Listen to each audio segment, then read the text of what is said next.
There are huge changes to Mario Kart World with the version 1.3.0 update that has just come out yesterday, including a change that will make regular tracks show up more often when playing online. This is what we all wanted, but Nintendo teased this update before and it didn't do a very good job.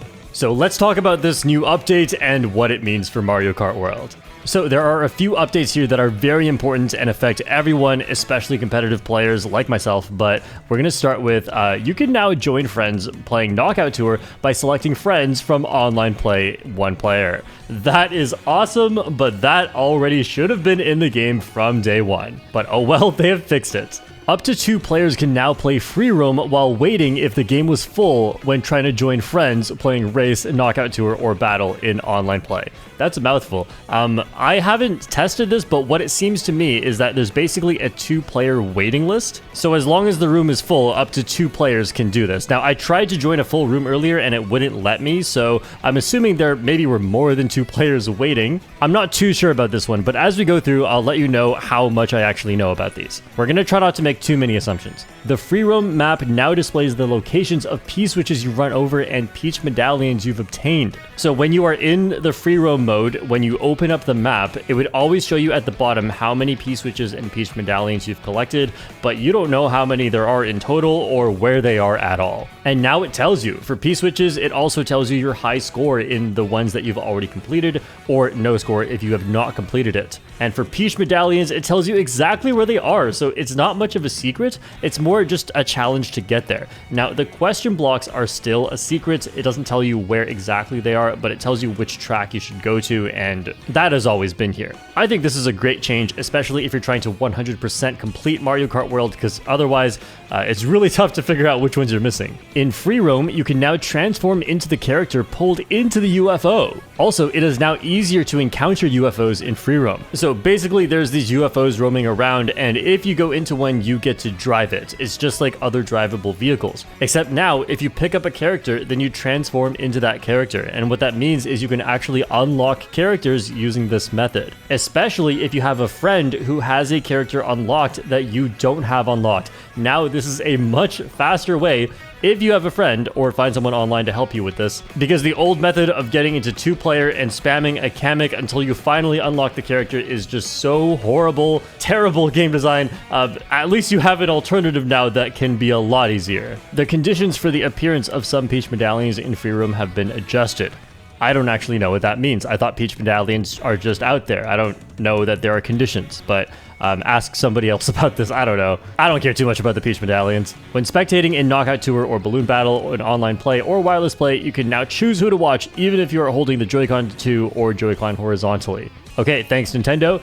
Decrease the time between when an item box is taken by someone and the next time it is revived. This is a pretty big change, and honestly, it's pretty nice. The item boxes respawn very fast now, and honestly, it's a bit ridiculously fast. I never thought they respawned too slowly. I felt like there was some strategy to it, but I get it. There are 24 players in the room, and it can be hard to know if you're going to be able to get an item or not. Now, on one hand, this gives you more control over the race because you get your items.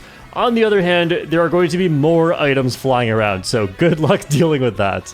Overall, I like this change though. Now, this is a huge one. Increased the invincible time after spinning or crashing during a race. This is amazing, because as you may have known in Mario Kart 8 Deluxe, after you get hit, there's a period of time where you cannot get hit. That is still true in Mario Kart World, but the period of time was very small, making it more likely you can get Mario Karted and sent to the back of the pack. However, now they've increased the invincibility time, and it is quite noticeable, so this is an awesome change. And don't worry, getting Mario Karted is still gonna be a thing.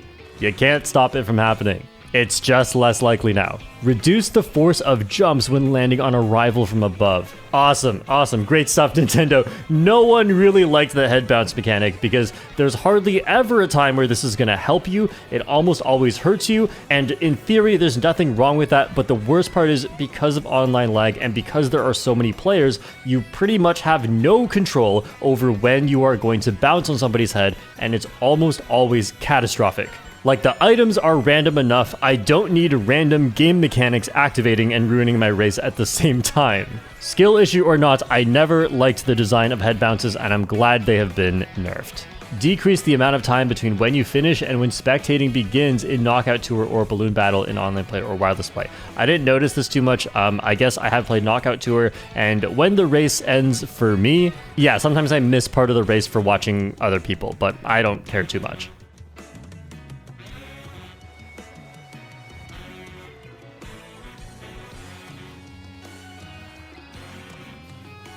Okay, I guess that is a really long time. Decrease the amount of time between passing through the checkpoint and when the ranking is displayed in Knockout Tour. Yeah, like, I've seen clips, I don't have any here, but I've seen clips where people go through the finish line and it's not until 5 or 10 seconds later where the game finally realizes that they're actually knocked out, and so they have to stop racing. It seems like this has been fixed, which is awesome. Now, here we go. Further increase the frequency of lap-type courses appearing in the selection when choosing the next course in versus race and wireless races. So this is online worldwides. Now, this is a pretty important change and has been one of the biggest talking points about why Mario Kart World is flawed, and it's being addressed a little bit, so let me just explain from the start in case you weren't here for it. Back when this game first came out, when you play online, most of the tracks you're allowed to select go from your current location with an arrow to the other location you'll be at, which means you're going to play a connector or intermission track. So a lot of people didn't want to select these because they didn't like the intermission tracks quite as much as the regular tracks, or as Nintendo calls it, lap-type courses. Now, sometimes a regular lap-type course would show up on screen, but this is pretty rare. So how we played lap-type courses online was by picking random, and random would always give a regular track, not a connector intermission track. However, then Nintendo made the most controversial update of all time and got rid of that. They changed the way random works so that about 3/4 of the time, it gives you something that you already could have selected, which is really weird, and the other, about 25% of the time, it would give you a random 3-lap track. Effectively, what this meant for me was I was playing regular tracks about 80% of the time online, and then when the update dropped, I was playing regular tracks about 30% of the time. That just wasn't very good, not very nice, Nintendo, so what a lot of people did was either go play competitive, or go play in the Mario Kart World Discord server where you are in a friend room, which means you can pick any track you like. You can just press plus, pick any track you like. Unfortunately, you cannot do this in online worldwide races. Now, there are people who enjoyed the intermission tracks or didn't mind them too much, who continued to play online worldwides, but in my experience, what it looks like is a lot of players also just quit. They lost motivation for this game because their favorite way to play, the most convenient way to play where you can also grind your rating points, was destroyed, or at least completely different from what it was before. Then in July, Nintendo dropped another update, which a lot of people thought fixed it, but it just made things a little bit better. Instead of playing regular tracks about 30% of the time, it seemed like I was playing them about 40% of the time. Thanks, Nintendo! And that's when we all thought, you know, the fix is never coming. Worldwides are dead. But then now we have this update, and I have a video coming out very soon of me testing this and playing online. That is going to be a great video. I highly recommend you watch it, even if it has nothing to do with me testing this patch note. But in my testing, it seems like about 50% of the time, there is going to be a regular track that you can select there. And honestly, that's pretty good, because if you get in a full room of people always trying to select the regular track, and if not, they always pick random, then now you have a maximum of you get to play regular tracks 62.5% of the time. Is that good enough to go play worldwides again? That's up to you.